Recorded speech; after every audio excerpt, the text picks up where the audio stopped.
Okay, thanks a lot, Eugene, for such a wonderful introduction. So, I'm Jarnail, and as Eugene said, I was born in India, and in a small town in the eastern part of the country. And I was a regular kid. I am a regular person, and very attached to the grassroots. And I believe in small changes that actually aggregate to make a large change. So, yeah, I did my schooling back in India in the same small town, and then we migrated to Delhi. So, and that was in 2003 for higher study.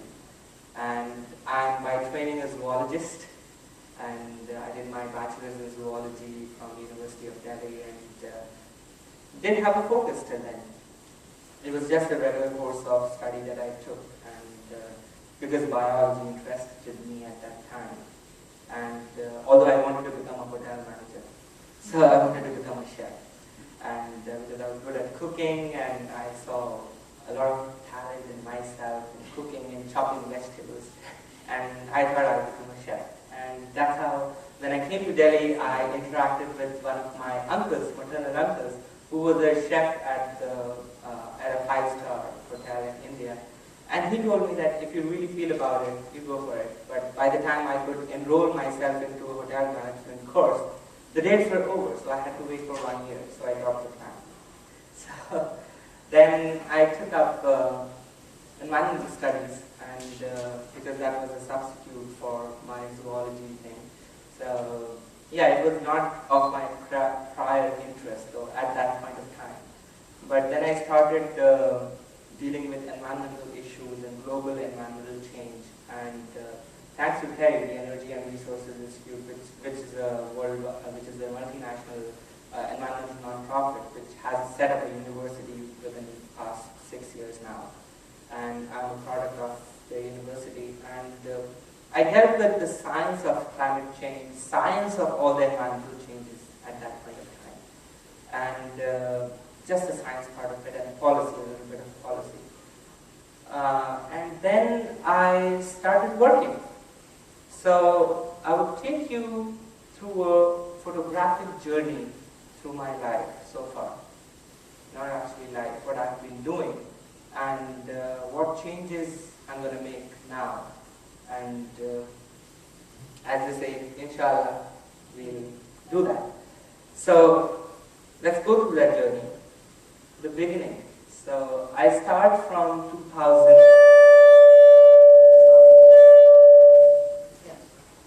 Sorry, can you hear me? Yeah. Okay. Thanks. So the beginning is 2006. In fact, 2008, when I completed my graduate degree in environmental studies. And I started working on a project which was concerning light. So, can I switch it off? Yeah. Okay. It's off now. Can you hear me now? Yeah. Okay. So, at Heller, I'm jumping the gun right now, but at Heller, the first thing that we are taught at Brandeis is the world is upside down, right? So it's not the same frame of reference that we have. So I tried to put the word upside down, although not very comfortable. So where on this earth is light? So this map actually shows the NASA's Earth-light image, which captures the nighttime image of the Earth and joins those pictures. And this is the world map in the night. So if you see US, it's well lit up, European countries well lit up, parts of India, Japan, and the more is the light intensity, more is the light in the night. So you see Africa is dark, yeah, and that's because there's the Sahara Desert and there's the Brazilian Amazon, which is also dark, because there's no light in the night in those places, those parts of the world. So just to give you some stats on this, what I'm going to say over here is almost out of 7 billion people in the world, 1.3 billion people do not have access to it. 1.3 billion of the humanity. doesn't have access to electricity. So what do? They use kerosene, right? Predominantly they use kerosene for lighting in the night. And has anyone of you here studied in a kerosene lamp? You, okay. So you know what it feels like studying in a kerosene lamp. Some people study beneath the lamp posts, and you're from Afghanistan, right? Right.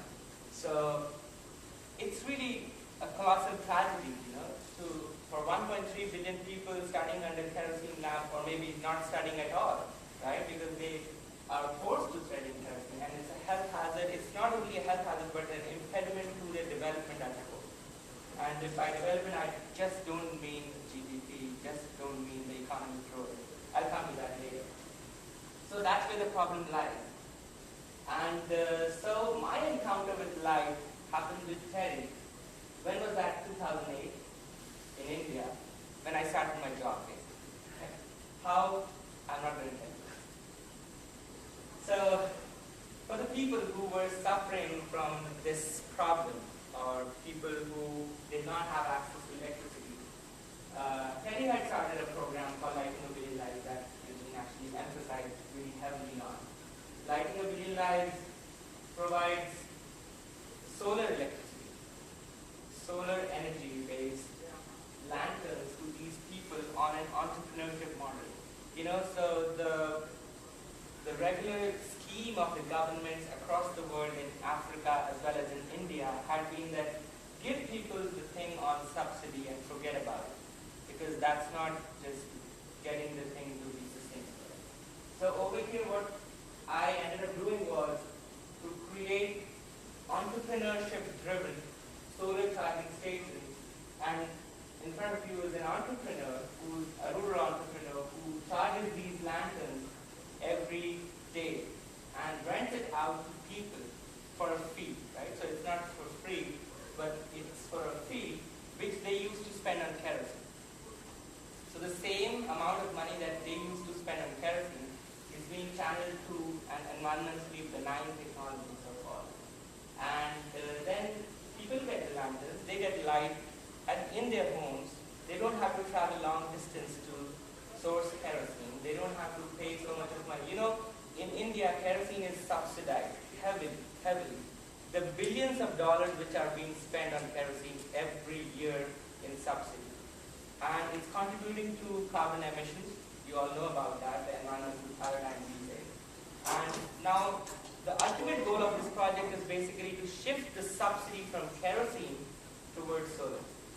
So if you understand what I'm saying, is that we want to show to the governments that this can be done, and this is a viable model financially and socially, and we need to get the money in there so that solar becomes financially viable. So having said that, who looks after these lanterns, because these are electronic pieces, right? They can go wrong tomorrow. So TERI sets up these, they train youth in the villages to repair these lanterns. These are called technology resource centers. So this kit you see, this has got a soldering iron and a battery which can do that without electricity. So essentially these villages do not have access to electricity.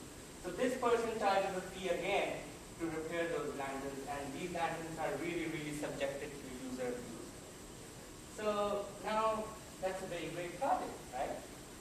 And so far we have covered 1,500 villages, almost 400,000 lives so far illuminated so far, and across 21 states in the country.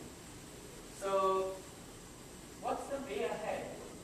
So I was working on this project for 3 years, and I'm really, really glad to say that I traveled across the country.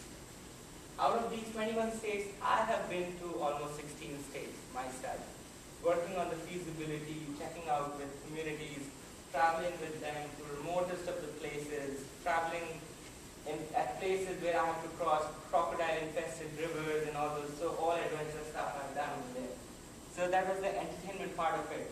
But at the end of the day, we see people very happy, and we see benevolent funders coming up, donating money, and we give people what they need, right? So what they need is.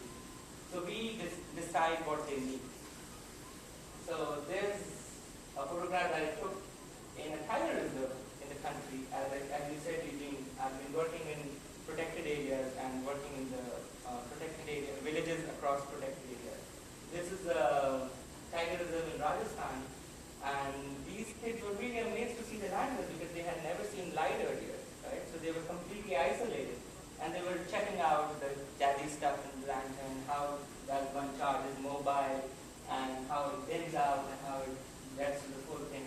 So they were really, and they took it home and started studying. So they were so excited. You know, when you get a new thing, you're really excited and you start using it. But as time passes, that thing goes off, right? So when you get familiarized. So all the info in kids especially, and over there you can see over here, these are the lanterns, and they're the lantern distribution center, and this is the optical standing there. So these kids actually line up outside this charging station, which has got the solar panels over here, line up over here, get their lanterns, and it's a kid delivering the lanterns, and they pay 2 rupees, that's hardly, I think, less than a cent, and then they actually get these lanterns home. So far so good, right? So I was happy, I was doing the project very well, I traveled across places, I really, really contributed a lot, and I got in response a lot back as well. So, but what awaited me was something different, and I had not thought of it earlier.